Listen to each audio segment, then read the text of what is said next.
Hey guys, Chef Wu Can here. How are you today? Today we're going to make a very traditional soup. This traditional soup is called winter melon soup. And basically it's very popular during the cold season. It's a very clean soup.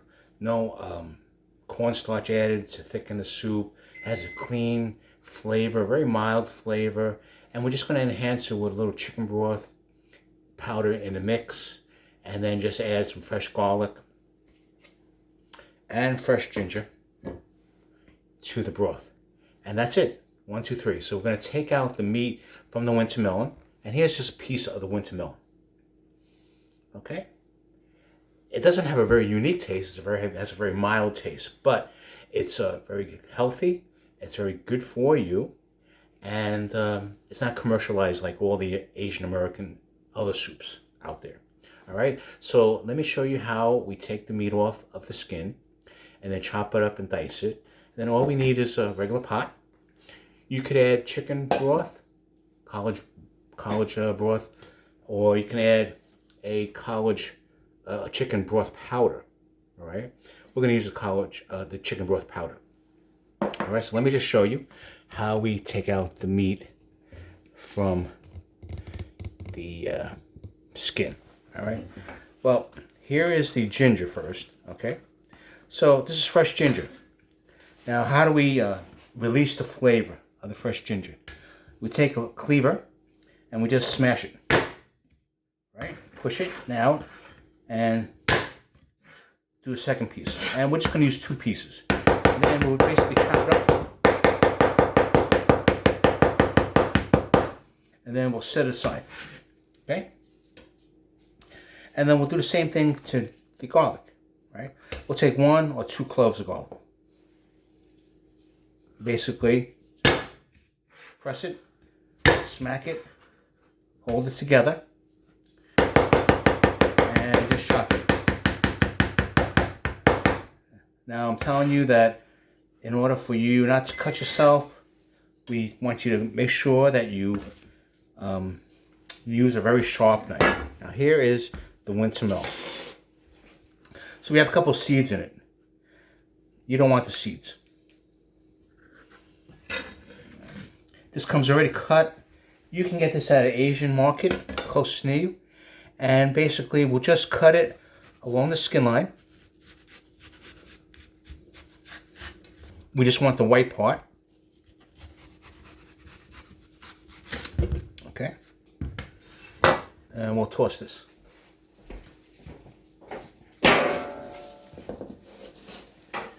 And then we'll trim off the end a little bit.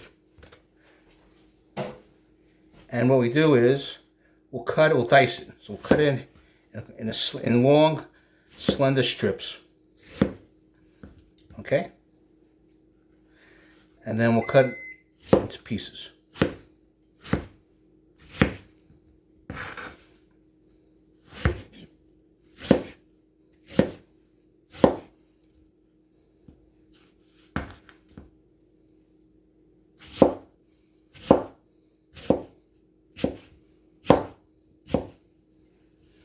Okay, so we'll set it aside.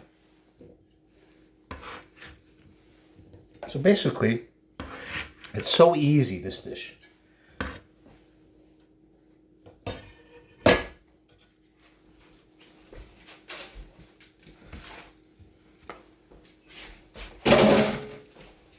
You see, we have the winter melon, we have the chopped garlic, and the chopped ginger. Now we're just going to fill this basin. Now, depending on how many people you want to serve, and if you want to use 2 people, I'd say 1 quart of water. 4 people, 2 quarts of water. Okay, this is just an appetizer to tantalize your palate before you have your whole meal. But it's clean tasting, very clean. And it's not overly flavorful, but yet mildly tasting. Okay? So just wait with me and I'll show you how we put it all together. So the water is going to be cooking. We're going to get it to a nice boil. Then we're going to add the ginger and the garlic. And we're going to add, because I'm using 4 quarts of water, because we have a lot of winter melon, we use about 2 teaspoons of the powder. This is what the powder looks like. Okay, it's just very concentrated. So once it hits the water, it will disperse in the water and you get a nice flavor.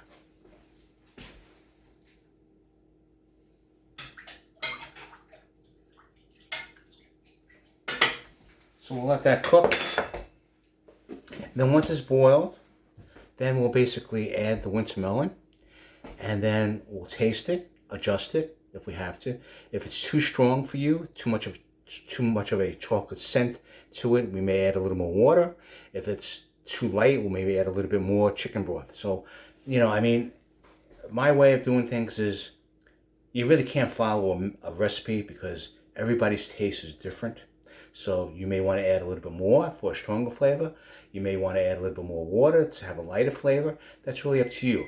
But basically, the winter melon is going to be a very, very mild flavor, and it's just very good for the winter and cold months. Okay, so just let it wait, and I'll get right back to you. Okay. So just a side note, this weekend is Chinese New Year's. It's the Year of the Rabbit, and how we say Happy New Year is Gong Hei Fat Choi. So to all my friends and subscribers, Gong Hei Fat Choi.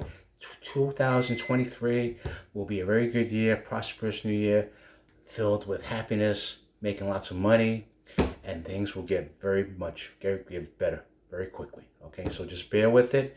I mean, although it doesn't seem like it's doing anything right now, but as we get into the year, things should get very, very better. Okay, so Gong Hei Fat Choi from Chef Wu Can. It's the Year of the Rabbit. You can check Google, find out exactly what the Year of the Rabbit entails if you fall under that sign. Obviously, everybody has gone to a Chinese restaurant, so you have that placemat with all the Asian zodiac signs. So check your date of birth, see where you fall into, and check out what the signs are. All right, so Gong Hei Fat Choi to all the rabbits out there. All right, and just to let you know, the one and only Chef Wu Can has written a cookbook. It's 25 recipes, but it's a very interesting cookbook in the sense that when you go to Barnes & Noble or whatever bookstore you go to, a lot of the cookbooks, they tell you what you got to buy, how to prepare it, this is what you got to do, and just follow the instructions. But you know what? With anything, there's always questions that you may have. Why do we have to use this ingredient?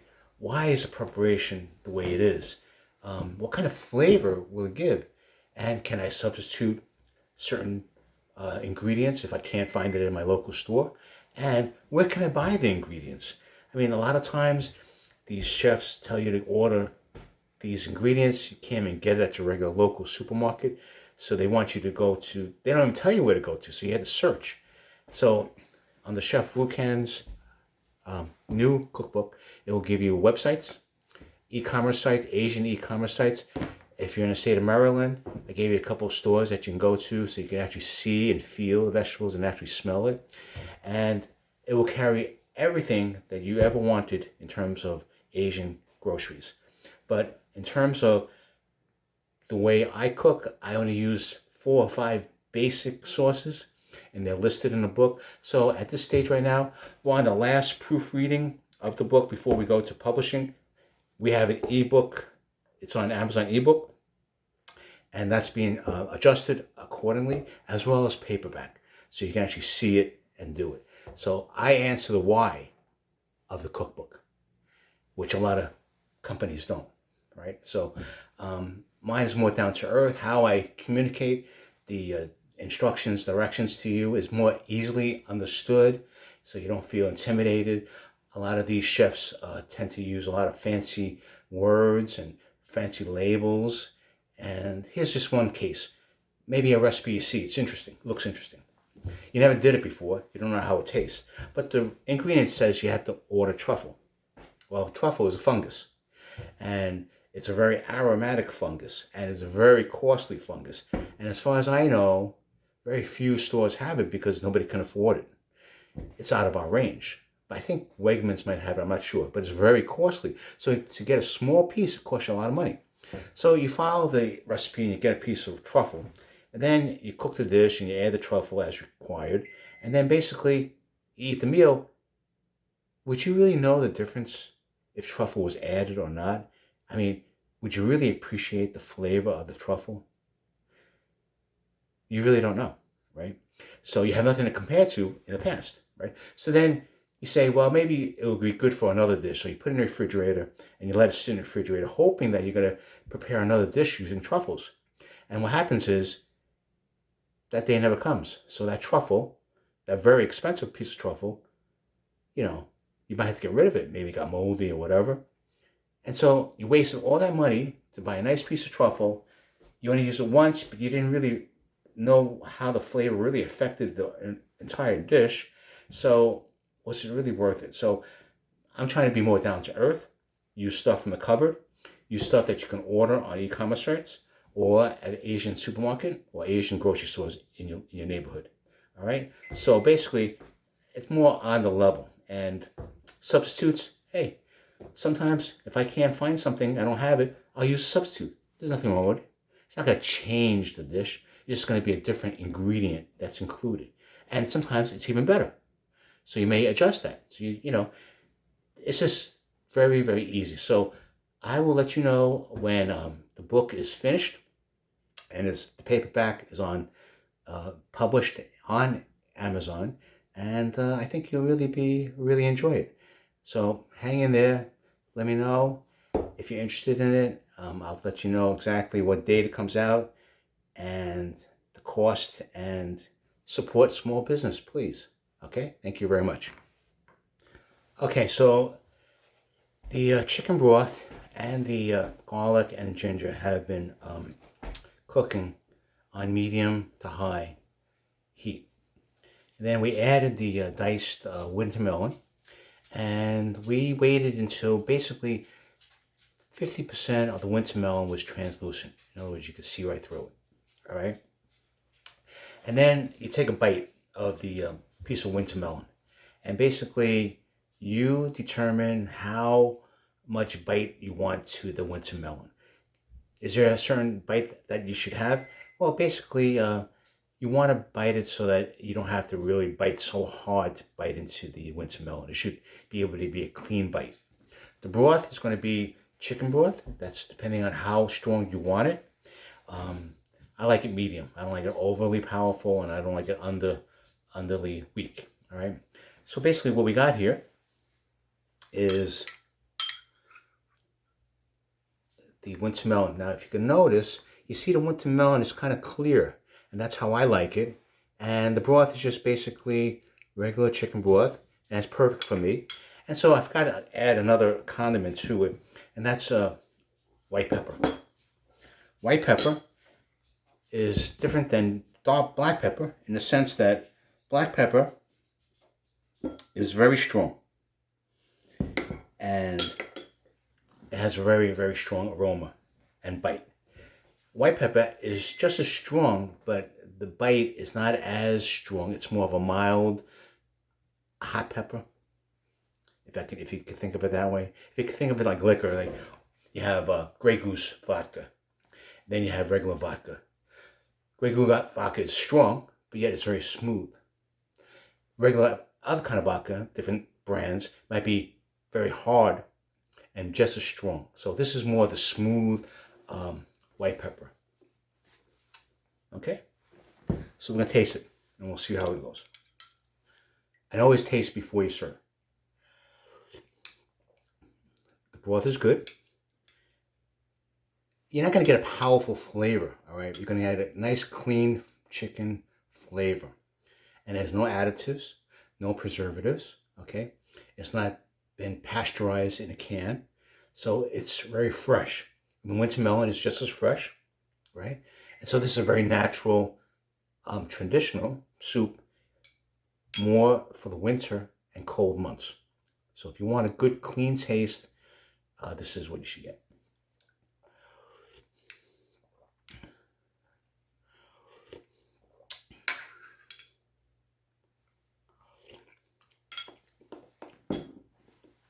And that's it. Simple. 1, 2, 3. Ginger, sliced thin, smashed. Garlic, smashed. A quarter piece of wintermelon from your local store.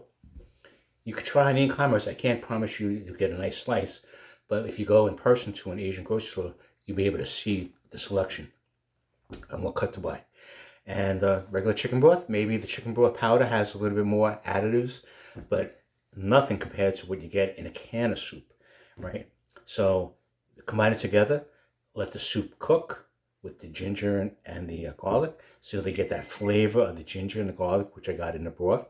Then you add the winter melon, which doesn't really have a unique taste, but yet it's a complement to the sauce, to chicken broth. All right, so it's just very good. It's very traditional. We've been drinking it for millions of years, thousands of years. I'm sorry, and to us, we love it. Right now, the other thing is, if you would like to subscribe to any future videos, please press the subscribe button on your screen, and you'll be notified when my next video comes up. As well as give me a thumbs up or make a comment. I'll respond to all your comments. And my way is more of the down-to-earth way of cooking, right? Everything's not perfect. I do make mistakes. You'll notice it. I may be a little nervous sometimes, so I may miss some words, but generally speaking, I'm a very down-to-earth cook here, and I just want to share my talents with you so that you can save some money, eat better, eat more nutritiously, healthy, and learn about traditional cooking. And so, let me know if you want to subscribe. Just click on that button, because every time you click on that subscribe button, my subscriptions go up. And based on YouTube, once I achieve 1,000 subscribers, and I'm at 666, so I got a ways to go, but all this was done just on my videos. I'll start earning a couple bucks here and there on YouTube. So I appreciate your support and look forward to seeing you again. So from the great state of Maryland, aloha, enjoy 2023, and thank you for sharing your time with me. Bye-bye.